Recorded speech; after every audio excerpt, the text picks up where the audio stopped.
Hello and welcome. और इस video में आज कुछ डिस्कस करेंगे हम कि आपको स्कॉलरशिप में किस तरह के डॉक्यूमेंट्स की ज़रूरत पड़ेगी। एनएसपी स्कॉलरशिप पोर्टल के ऊपर हमारे एससीज और बीसी के लिए 2025-26 के लिए एप्लीकेशन भरी जा रही हैं और उसके लिए क्या डॉक्यूमेंट्स हैं और हर छात्रवृत्ति में और एनएसपी पोर्टल पे क्या डिफरेंस है वो थोड़ा सा हम बात कर लेते हैं। एनएसपी पे जो डॉक्यूमेंट्स पहले अपलोड हो रहे थे उसमें 2 एडिशनल डॉक्यूमेंट अभी ऐड हुए हैं। वो डॉक्यूमेंट हैं बोनाफाइड सर्टिफिकेट कहें या अटेंडेंस सर्टिफिकेट है, और दूसरा सर्टिफिकेट उसमें फ़ीस स्ट्रक्चर का है। पहले हमारा फ़ीस स्ट्रक्चर लेवल 2 वेरिफिकेशन पे ही जाता था, वहाँ पे फ़ीस भरी जाती थी मतलब, और जो कॉलेजेस थे वो फ़ीस स्ट्रक्चर सप्लाई करते थे एप्लीकेशंस के साथ। अब फ़ीस स्ट्रक्चर इसी में अपलोड करना पड़ेगा और अटेंडेंस का जो सर्टिफिकेट है वो भी आपको कॉलेज से मिलेगा, वो भी अपलोड होगा। और बहुत सारे बच्चे अभी जो 2-4 एप्लीकेशन मैंने वेरीफाई करने की कोशिश की है उसमें कुछ भी अपलोड करे जा रहे हैं, वो नेसेसरी डॉक्यूमेंट जो रिक्वायर्ड डॉक्यूमेंट है वो उसमें नहीं है। ज़्यादातर गलती यही है, फ़ीस स्ट्रक्चर में कुछ भी आई कार्ड चढ़ा दिया किसी ने, और फ़ी रिसिप्ट में कुछ भी फ़ीस चढ़ा दी, उस पर नज़र नहीं आ रहा कुछ भी। मतलब इस तरह से जो आपका अटेंडेंस सर्टिफिकेट में कुछ चढ़ा दिया, तो ये जो सारी चीज़ें हैं ये आपकी एप्लीकेशन को रिजेक्ट करवा सकती हैं। आपको करना क्या है, सारे तो डॉक्यूमेंट्स जो अपलोड होने हैं वो आप अपलोड कर देंगे और उसके बाद एप्लीकेशन का प्रिंट लेकर और सभी जो भी डॉक्यूमेंट आप वहाँ पर अपलोड करते हो उन सब का एक प्रिंट सेल्फ अटेस्ट करके वो आपको अपने कॉलेज में जमा करवाना है। और कॉलेज के ऊपर भी बाइंडिंग ये है कि जैसे आपने अप्लाई किया विद इन 10 डेज उनको उसको क्लियर करना है, either send back to you और अप्रूव। अगर वो सही है तो अप्रूव कर देंगे, अगर उसमें कुछ गलती है तो आपको करेक्शन के लिए वापस कर देंगे, डिफेक्ट करके आपको वापस कर दिया जाएगा। और बहुत सारे केसेस में हो सकता है कुछ केस रिजेक्ट भी हो जाएं, कोई जैसे किसी ने गलत स्कीम सेलेक्ट कर ली है। तो एनएसपी के ऊपर बहुत सारी स्कीम्स हैं, प्रगति है और उसका सक्षम है, और एक दो और है पीएम यशस्वी की भी कोई स्कॉलरशिप है, ऐसे कोई लेबर की भी आती है। तो आपने ध्यान से पोस्ट मैट्रिक स्कॉलरशिप, वो डिसेबिलिटी के लिए भी है, बट डिसेबिलिटी वाली तो डिसेबल लोग ही करेंगे जो हैंडीकैप्ड हैं, सक्षम की करेंगे। और हाँ, इसमें एक पर्टिकुलरली एक बात मैं आपके साथ शेयर करना चाहूँगा। बहुत सारे बच्चों ने जैसे वो सक्षम की अप्लाई कर रहे हैं या कोई और स्कीम जो है एनएसपी की एआईसीटी के लिए है, एआईसीटी अप्रूव्ड कोर्सेज के लिए है, जो डिप्लोमा लेवल पे है या बीटेक लेवल पे भी है। तो ये सारी स्कीम्स जो हैं प्रगति, सक्षम, स्वनाथ, पीएम यशस्वी, ये फर्स्ट ईयर के स्टूडेंट्स के लिए है या सेकंड ईयर के उन स्टूडेंट्स के लिए है जो लेटरल एंट्री से एडमिशन ले रहे हैं, और किसी के लिए नहीं है। ऐसा नहीं है कि आप फर्स्ट ईयर में कुछ भरो और सेकंड ईयर में कुछ और फाइनल में जाकर कुछ भरो, ऐसा नहीं है। You have to apply from the very first year. First year में आपने अगर भर दी तो ठीक है, अदरवाइज़ नहीं भर पाओगे उसके बाद। और ऐसे ही 2023 में जिसकी मैट्रिक हुई है वो ही एलिजिबल है इसके लिए, उसके पहले वाला नहीं हुआ। आपको सिर्फ 2 साल की परमिशन है, वो भी इसलिए कि जब +2 वगैरह करेंगे तब। तो मैट्रिक आपकी 2023 में अगर हो रही है तभी ही आप प्रगति इस तरह की जो स्कॉलरशिप्स उनके लिए आप अप्लाई कर पाओगे। अदरवाइज़ कहीं पे अगर दूसरी स्कॉलरशिप पोस्ट मैट्रिक स्कॉलरशिप भी अप्लाई करेंगे तो वहाँ पे कोई गैप ईयर का इशू आएगा। और एलिजिबिलिटी आपने अच्छी तरह से चेक कर लेनी है। एलिजिबिलिटी में एक तो यही है कि आप हरियाणा के निवासी हों, हरियाणा में भरे तो हरियाणा के ही हो ना, डोमिसाइल आपका हरियाणा का हो। और दूसरी बात है वो आप यहाँ पे उससे भी चेक होता है, ये जो हमारी फैमिली आईडी है हरियाणा में, उससे भी एक चेक लगता है इस पर। दूसरा, जो इनकम है फादर की वो आपकी 2.5 लाख से कम हो, तभी आप 2.5 लाख या उससे कम हो, अदरवाइज़ आप अप्लाई नहीं कर पाओगे। और दूसरा है, अगर आपने सेम कोर्स पहले कर लिया है तो उसको दोबारा से वो नहीं मिलेगी उसी लेवल की। जैसे हमारा लेवल 4 का है, तो लेवल 4 का अगर आपने कोई कोर्स कर लिया है, डिप्लोमा कर लिया, वो नहीं मिलेगा। और भी कुछ चीज़ें होती हैं कि आपने हायर लेवल कर लिया फिर नीचे आ रहे हो, तब भी आपको स्कॉलरशिप ना मिलने के चांसेस हैं। तो कुछ क्राइटेरिया है, और एक जो क्राइटेरिया है कि भाई 75% से ज़्यादा की अटेंडेंस आपकी हो, ठीक है ना। बच्चे उन्हीं को ही सपोर्ट करेगी गवर्नमेंट जो पढ़ना चाह रहे हैं एक्चुअल में। जो सिर्फ एडमिशन ले रखा है जिन्होंने और कॉलेज में नहीं आते और स्कॉलरशिप के लिए आ रहे हैं, तो उनको स्कॉलरशिप नहीं मिलेगी। तो आपको मिनिमम मिनिमम जो है 75% अटेंडेंस का क्राइटेरिया है, और इसीलिए ही वो सर्टिफिकेट अपलोड भी करवा रहे हैं। तो कॉलेजेस सर्टिफिकेट उन्हीं को दे पाएंगे जिनकी अटेंडेंस 75% से ऊपर होगी, 75% या उससे ऊपर हो। तो आप अपनी क्लासेस रेगुलर लगा के चलेंगे तो बेटर रहेगा, अदरवाइज़ खाली एडमिशन लेने से स्कॉलरशिप नहीं मिल पाएगी आपको। और अपने एग्ज़ाम्स आपके आ रहे हैं वो आप अच्छी तरह से कर लें तो ज़्यादा अच्छा रहेगा सभी के लिए, आप सबके लिए, हम सब के लिए भी। हमारे भी रिज़ल्ट ख़राब होते हैं जब आप अच्छा परफॉर्म नहीं करते। और यहाँ पे हम ये शुरू करते हैं, क्या क्या डॉक्यूमेंट्स की आपको ज़रूरत पड़ेगी। तो क्या क्या डॉक्यूमेंट्स की ज़रूरत पड़ेगी ये देख लेते हैं हम। ये इतने सारे डॉक्यूमेंट्स यहाँ पे दिखा रखे हैं थंबनेल में, तो चलो इसको तो नहीं देखते हम क्या है ये।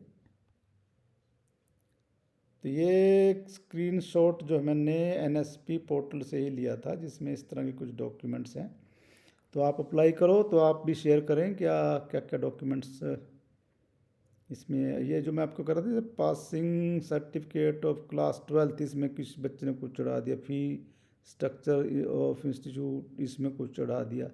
तो ये जो आप भी ध्यान दें, जो आप कंप्यूटर सेंटर पे भरवाने जा रहे हो, तो कम से कम सही चीज़ भरें। ऐसा नहीं कि आपने भर दिया और हम अप्रूव कर देंगे और आपको स्कॉलरशिप मिल जाएगी। नो, आपने बिल्कुल सही डॉक्यूमेंट्स अपलोड करने हैं, तभी आपको स्कॉलरशिप मिलेगी। सही भर के, और ये आपको सारे के सारे डॉक्यूमेंट्स, पूरी जो फाइल बनेगी आपकी, एक एप्लीकेशन प्रिंसिपल के नाम लिखकर वो आपको अपने इंस्टीट्यूट में जमा करवानी है।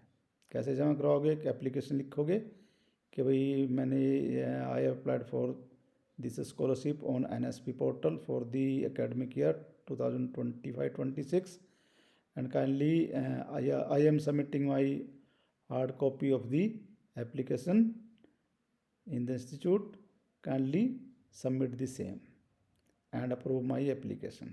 तो ऐसा कुछ लिख के आप इस एप्लीकेशन को कॉलेज में जमा करवा दोगे। कॉलेज वाले तब तक नहीं करेंगे जब तक आपकी हार्ड कॉपी वहाँ नहीं पहुँचेगी।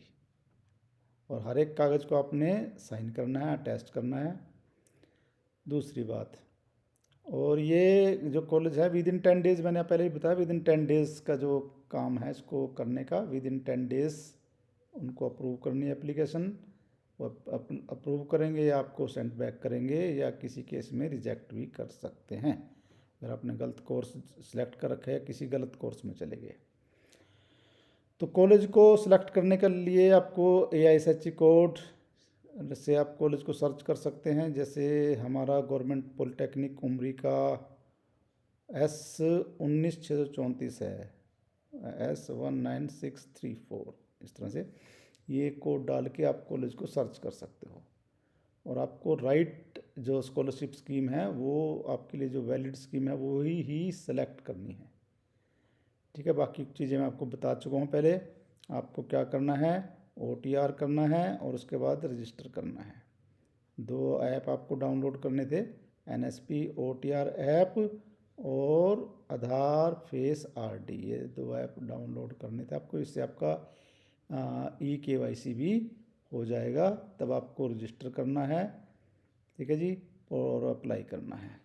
तो चलो ये बातें हो चुकी हैं हमारी पहले बहुत बार। तो कुछ डॉक्यूमेंट्स है, ये एक लिस्ट है, इसको अच्छी तरह से आप पढ़ लें। डोमिसाइल सर्टिफिकेट रिक्वायर्ड है, फी रिसीप्ट जो आपने सेमेस्टर की फ़ीस भरी है, ठीक है, ये क्लियर साफ़ सुथरी हो, भी पढ़ी जाए, तभी हम लोग भी इसको चेक करते हैं। अगर ठीक होगी तभी हम कर पाएंगे, अदरवाइज़ कुछ नज़र नहीं आएगा। आपने क्या चढ़ा दिया, आपने फ़ीस जमा करवाई नहीं करवाई, हमें पता नहीं चलेगा। तो एक साफ़ सुथरी फ़ीस रिसीट आपने उस पर अपलोड करनी है। और कोशिश करें PDF चढ़ाएं भाई, क्योंकि जो फ़ोटो खींच के चढ़ाए तो ब्लैक एंड वाइट से आ जाती है, वो कुछ नज़र नहीं आता उसमें। तो PDF इसमें जो है वो अपलोड कर दें आप, फी रिसीप्ट के लिए भी, या जो भी डॉक्यूमेंट आप अपलोड करते हैं। Income certificate issued by the designated state /UT authority.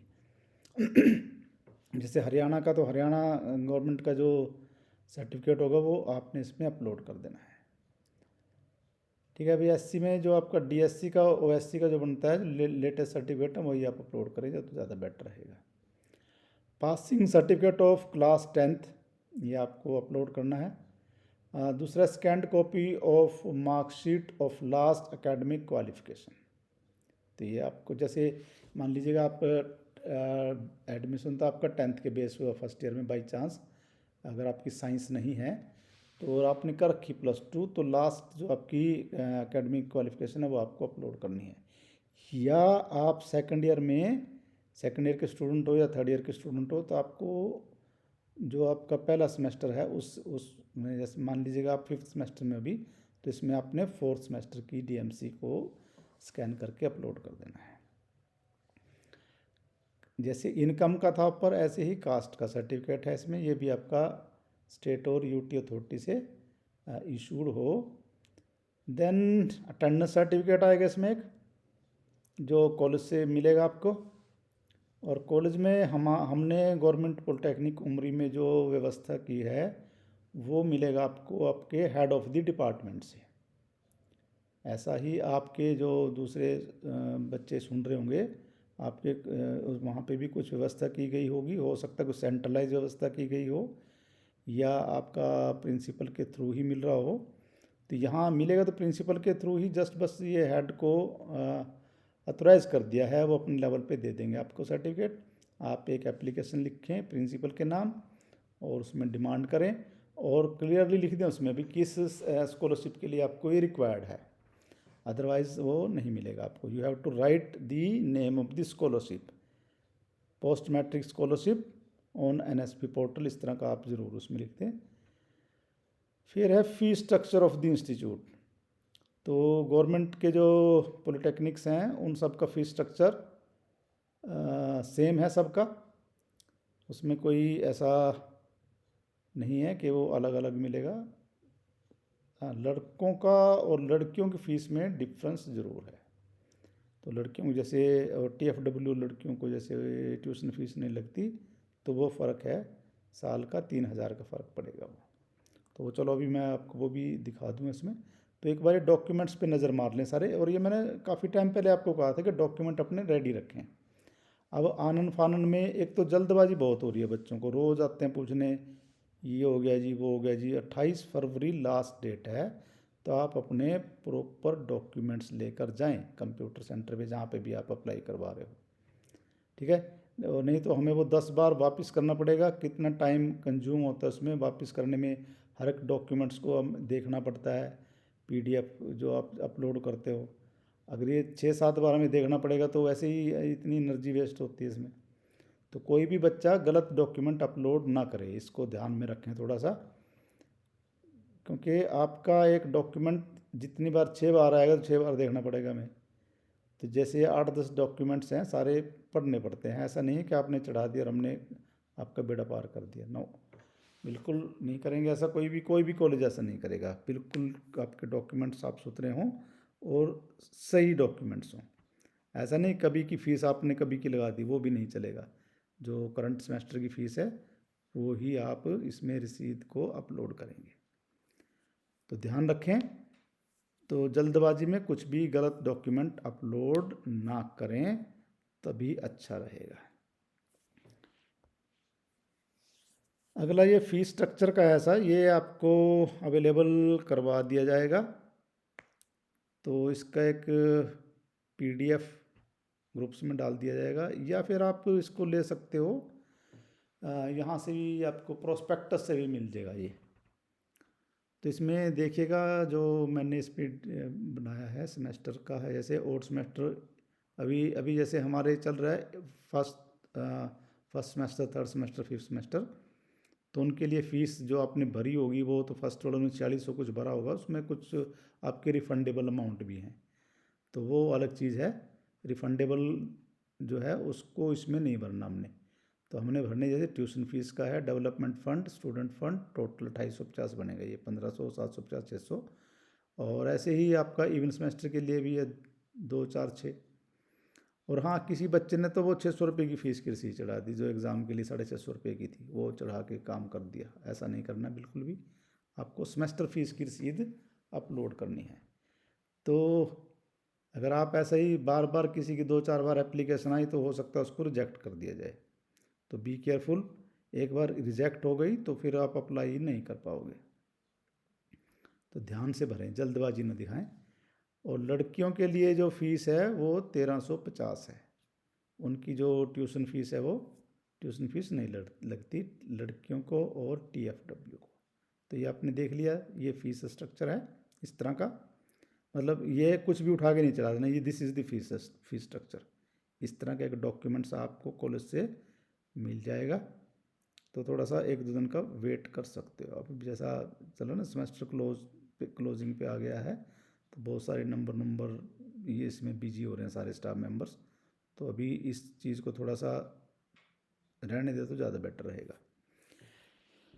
तो ये आ गया। उसके बाद है ये डॉक्यूमेंट्स जो है, certificate of bonafide and attendance. तो आपको अटेंडेंस सर्टिफिकेट चाहिएगा, तो इस तरह का एक डॉक्यूमेंट्स आपको कॉलेज से मिल जाएगा, जिसमें आप एप्लीकेशन लिखोगे प्रिंसिपल के नाम, और आप कंसर्न्ड हेड जो आपके हैं, जो भी आपके डिपार्टमेंट के हेड हैं, उनको आप दे दोगे जाके, और वो आपका चेक करके आपने सही में क्लासेस लगाई हैं या ये सिर्फ बोनाफाइड या अटेंडेंस सर्टिफिकेट लेने आए हो आज। ठीक है, तो ध्यान रखें, अटेंडेंस बहुत ज़रूरी है इसमें। हो सकता है कभी, वैसे तो प्रपोजल यही होता है, काफ़ी टाइम से चला आ रहा है कि बायोमेट्रिक अटेंडेंस होनी चाहिए जो स्कॉलरशिप के लिए अप्लाई करते हैं बच्चे। तो चलो, अभी तो नहीं ऐसा कुछ, तो अभी तो चल रहा है ऐसे ही। तो फिर भी आपको अपनी अटेंडेंस तो मेंटेन करनी है, और ये अटेंडेंस आपकी 75% से ऊपर होनी चाहिए किसी भी हालत में।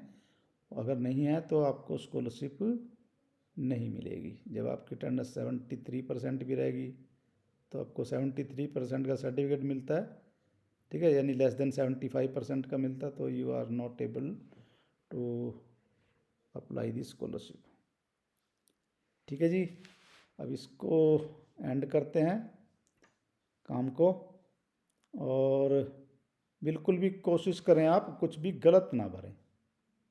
कोशिश आपकी यही रहे,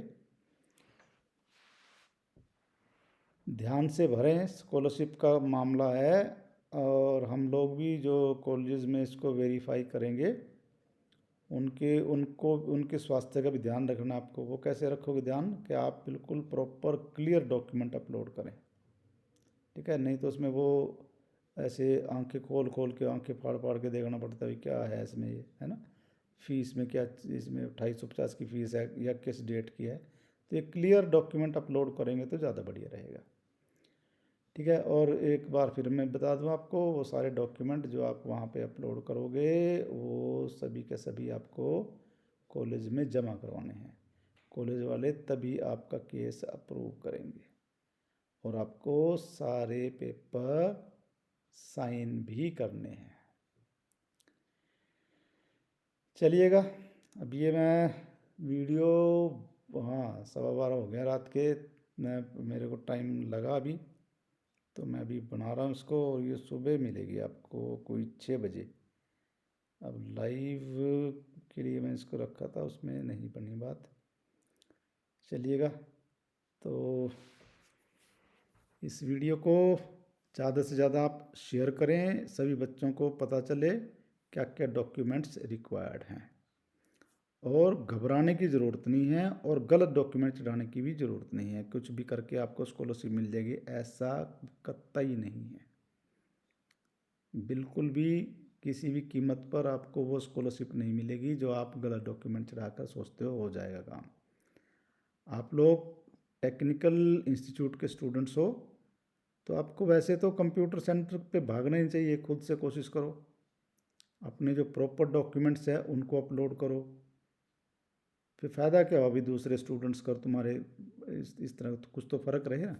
इंजीनियरिंग के स्टूडेंट्स हो तो ये छोटी मोटी चीज़ें हैं, इनको दूसरों के हाथ में देने की ज़रूरत है ही नहीं, कोई भी ज़रूरत नहीं है। थोड़ा सा ट्राई करें तो आप कर सकते हो। बहुत सारे बच्चे आते हैं जी, OTR ये वो फलाना ढमकाना, तो मैं भी मोबाइल पे कर लो ट्राई। कुछ ने ट्राई किया, हो गया, बस वो थोड़ा सा आगे बढ़ने की बजाय परेशान होना शुरू हो जाते हैं। तो परेशानी में नहीं पड़ना बिल्कुल भी।